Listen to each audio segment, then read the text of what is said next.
Kim le 7 mai 2025, première partie. Le jeu final est en cours, l'humanité est prête à s'élever. Conclave et réunion en coulisses, remplacement nécessaire pour les papes blancs, noirs et gris. L'État profond joue au jeu des chaises musicales alors qu'il se bouscule pour postuler à divers postes mondiaux. Les opérateurs de Trump effectuent des manœuvres mondiales pour tenter d'obtenir des votes pour Trump à un poste plus élevé que le pape Kim est excédé par le ridicule de l'État profond et envoie une communication de masse sur ses nouvelles positions déclarées, ratifiées avec le sceau de la source. Elle prouve également son contrôle financier avec un don de $1 US à l'État profond. Le Conseil universel, les Mantides et Kim avancent en ouvrant la voie à l'énergie de la force vitale tandis que les travailleurs de la magie noire, embauchés par l'organisation Trump, essaient de créer des perturbations. Début du rapport du GIA par Kim. Le principal sujet de discussion dans le monde, tant dans les nouvelles régulières qu'ailleurs, est le conclave et ce qui se passe au Vatican. J'ai donc pensé que je devrais en parler. Conclave et réunions en coulisses au cours du week-end. Plusieurs réunions ont eu lieu en coulisses et des discussions ont eu lieu entre les membres de l'État profond pour savoir qui allait être le nouveau pape. Il y a également eu d'autres discussions sur qui allait être le nouveau pape noir, le pape gris et de nombreux autres postes à travers le monde. Le Vatican est un endroit intéressant et il y a plusieurs autres endroits dans le monde qui lui ressemblent, mais celui-ci est le leur, du moins c'est ce qu'ils pensent, en ce qui concerne l'ordre du Soleil noir, et ils n'ont pas vraiment tort. La Cité du Vatican et l'Église catholique ont été fondées par de nombreuses familles de la noblesse noire. Les fondements historiques du Vatican. Il existe une série intitulée Les démons de Da Vinci qui parle beaucoup de la formation de l'Église, de ce qui se passait à l'époque et c'était une série assez précise pour une fois. En ce qui concerne l'État profond, afin que vous puissiez vraiment comprendre l'ampleur de ces réunions au cours du week-end, je vais vous parler d'une expérience que j'ai personnellement vécue afin que vous puissiez comprendre ce que j'entends par faire trébucher le système. J'ai voyagé à travers l'Europe et partout dans le monde. Lors d'un de mes voyages, je suis parti pendant plusieurs mois et j'ai fini par atterrir en Russie. La raison en est que la Russie est l'un des 7 endroits au monde où l'on peut faire un trébuchement ou un retournement de l'ensemble du système et l'État profond a définitivement tenté sa chance aujourd'hui. Kim partage l'histoire de son expérience en devenant la nouvelle fiduciaire il y a 14 ou 15 ans. En ce qui concerne mon expérience personnelle, j'étais en Russie en tant que directrice de l'organisation et j'étais là avec l'un des anciens fiduciaires, Marduk, qui n'était pas ancien à ce moment-là. C'était il y a 14 ou 15 ans. Au cours de ce voyage, les forces obscures avaient décidé qu'ils avaient besoin d'un terminal qui avait été loué à la Russie pour environ 8 millions de dollars et qui provenait des généraux de l'État profond américain. À l'époque, le département de la Défense avait un contrat en vertu de l'ordre du Soleil noir pour assurer la sécurité du système financier mondial. Le bureau principal n'était pas en Amérique, mais il était en fait à Berlin, en Allemagne. Il n'y avait pas seulement des généraux américains mais il y avait des généraux d'autres pays comme l'Allemagne, l'Indonésie et quelques autres. Voyager en Russie, institutions financières et négociations de haut niveau. On m'avait dit que cela était arrivé lorsque le terminal avait été livré en Russie quelques jours après Noël et qu'ils avaient signé un contrat de 8 millions de dollars pour amener le terminal en Russie et qu'ils avaient 1 an pour payer. Avec le terminal sont venus plusieurs généraux qui ont séjourné dans un hôtel, à Moscou, appelé l'hôtel Golden Ring. Pendant quelques semaines, il y a eu pas mal de nouveaux arrivants à l'hôtel. Il y avait Michael de la Réserve fédérale, des gens de JP Morgan Chase, du Crédit Suisse, d'UBS, de Citibank, de HSBC et d'un certain nombre d'autres grandes institutions bancaires. Ils étaient tous en train de négocier le montant que chacun recevrait et les sommes se chiffraient en milliers de milliards. Les fausses opinions de Kim au sujet du Trésor et de la Fed à ce moment-là, c'était sous l'administration Obama et, ne connaissant pas la différence à l'époque, je croyais que le Trésor faisait partie du gouvernement, ce qui n'est pas le cas, et que la Fed était quelque chose dont nous voulions nous débarrasser. Je pensais que si nous mettions de l'or au Trésor, nous pourrions aider les États-Unis. C'était mon objectif à l'époque et ce que je prévoyais de faire. C'était quelques années après le krach boursier qui a suivi et il semblait que les États-Unis étaient en difficulté et mon objectif principal à l'époque était d'être quelque peu patriote et de penser qu'ils me paieraient réellement l'argent que j'étais censé recevoir pour organiser tout cela. Accords rompus et contrats impayés depuis lors, j'ai évidemment émis de nombreux fonds pour les États-Unis et pour de nombreux autres pays dans le monde et personne n'a jamais respecté sa part du marché, ce qui signifie qu'il y a toujours eu un contrat et toujours de l'argent qui était censé être payé pour que je débloque des fonds en vertu de divers accords et contrats dans le passé. Nous n'avons plus de contrat. Mais à l'époque, je ne le faisais pas vraiment à cause de ces contrats et je ne comprenais pas vraiment comment tout cela fonctionnait. Je voulais juste aider les États-Unis. Il y a eu un moment, après environ un mois de négociations avec des personnalités de l'État profond russe, d'autres personnes venues d'autres pays, même de pays islamiques, et l'ONU m'ont proposé autant d'affaires que je le souhaitais. Ils m'ont dit que les opportunités d'affaires tomberaient du ciel si je faisais simplement ce qu'ils voulaient que je fasse. Évidemment, je n'ai pas séjourné dans les mêmes hôtels parce que les Russes étaient les contrôleurs à l'époque et ils étaient tous d'accord pour dire que ce qu'ils voulaient faire était d'obtenir une vérification avec ce terminal et l'autre dame fiduciaire, qui me parle probablement de la chinoise Madame Li. Ils pensaient également que c'était une bonne idée de faire quelque chose appelé « faire trébucher le système ». Faire trébucher ou renverser le système, faire basculer le système signifie que de nombreuses personnes sont impliquées.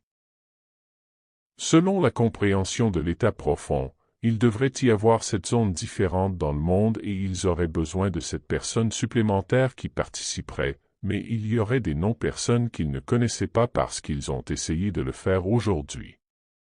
Bien sûr, le veto ultime aurait alors été de la part de Marduk.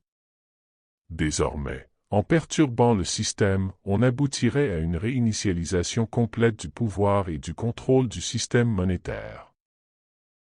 Cependant, le résultat du vote n'a pas été en leur faveur à ce moment-là. Donc, rien ne s'est réellement passé. Renverser le système aurait également pu signifier que le système alpha, où tout l'argent était produit à l'époque, passerait alors en position de pôle par rapport au système oméga. Ce que Marduk ne voulait certainement pas car, à l'époque, il n'avait pas de contrôle sur moi. Je ne savais même pas ce qu'était un Marduk à ce moment-là.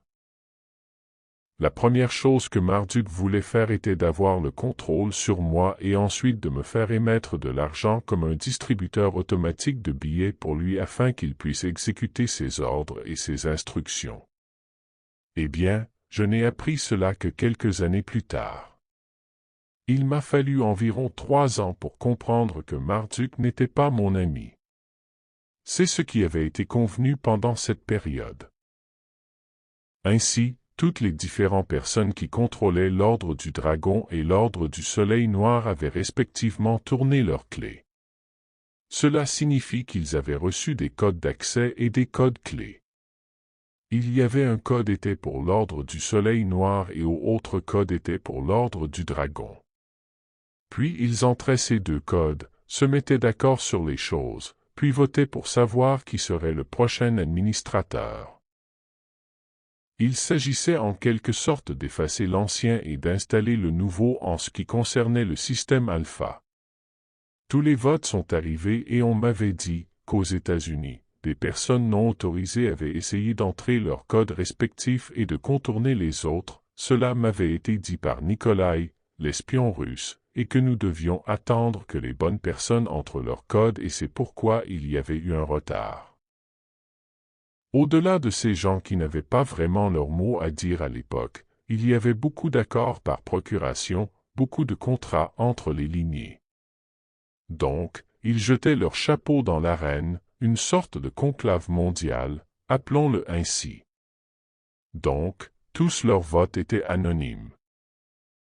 Ensuite, au-delà de cela, il y avait les non-personnes dont Marduk, Enki, Enlil, les Abraxa, Artémis, Lucifer et probablement aussi Michael, donc, les joueurs du jeu standard plus les groupes qui croyaient qu'ils contrôlaient les 7 secteurs de la Terre. Ainsi, une fois qu'ils avaient tous voté, Marduk avait le dernier mot en tant que gardien de la Terre et commandant terrestre de la loi martiale mondiale qui existait à l'époque. Kim devient la nouvelle fiduciaire, confirmation initiale et surprise.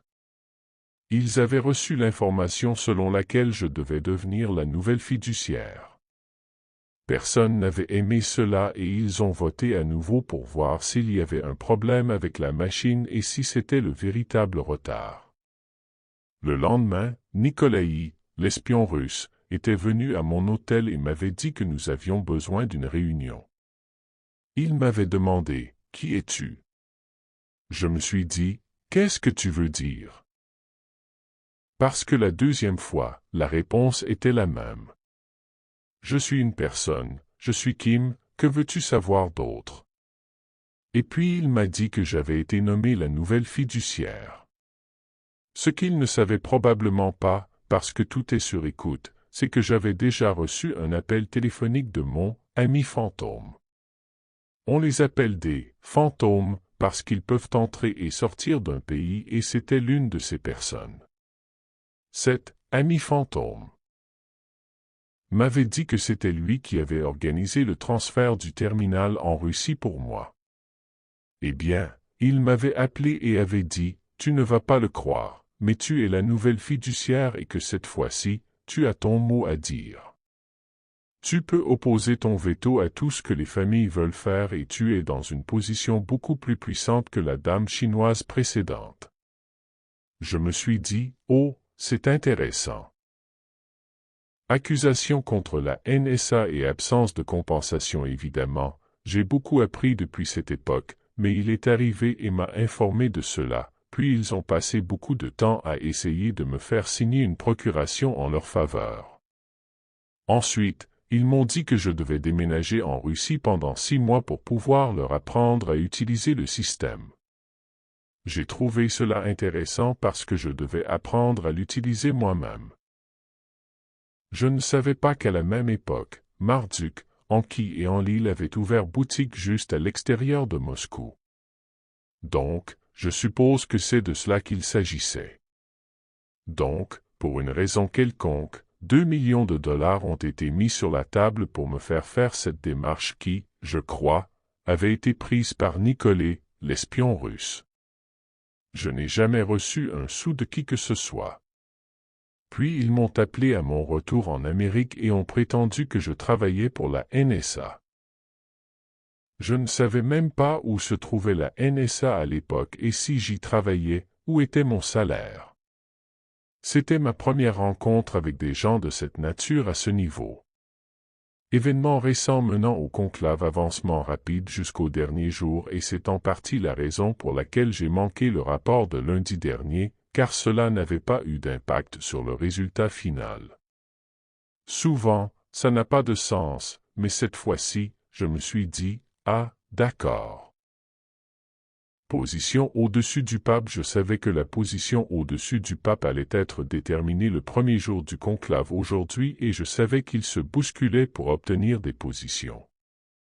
Je n'ai pas vraiment compris parce que certains d'entre eux étaient liés au Vatican et aux événements du conclave comme le choix d'un nouveau pape noir, d'un pape gris et d'un pape blanc. C'est en quelque sorte un protocole normal. Il y a aussi un autre poste qui change de main à ce moment-là, celui de président du Saint-Siège lui-même et qui est un poste au-dessus du pape.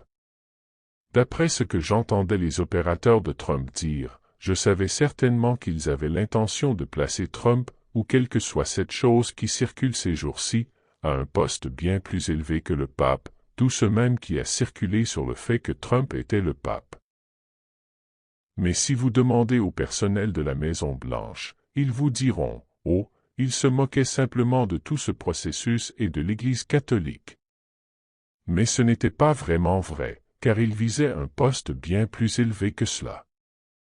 Techniquement, on pourrait dire qu'il pouvait chasser le pape blanc à partir de la position qu'il recherchait. Donc, cela semblait être une position assez puissante. Je me suis dit, est-ce qu'on va refaire le truc du Pindare, le truc du dragon et du soleil noir? Candidat formé au poste de pape blanc, il y a ensuite eu de nombreuses négociations en Italie pour la transmission et le choix d'une personne formée pour être le pape blanc.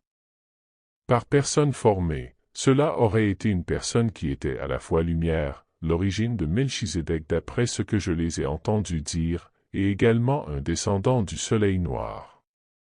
Donc, c'était une personne positive et négative.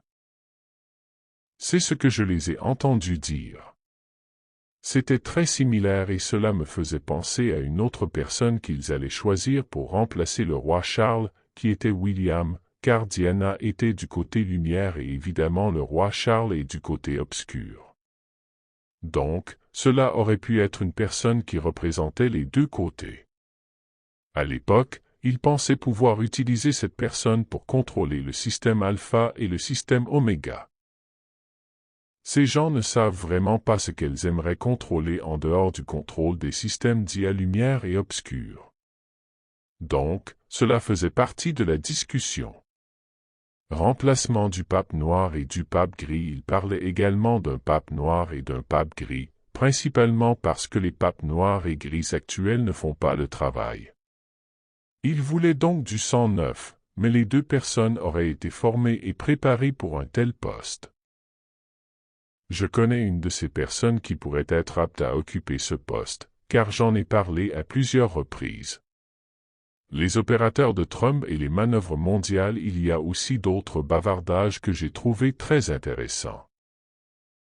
Les opérateurs de Trump passent beaucoup de temps à négocier avec diverses personnes dans d'autres pays, à réorganiser le personnel militaire aux États-Unis et au Royaume-Uni, à changer potentiellement de position en Russie en ce qui concerne les clans, et ce sont des personnes très puissantes dans divers pays.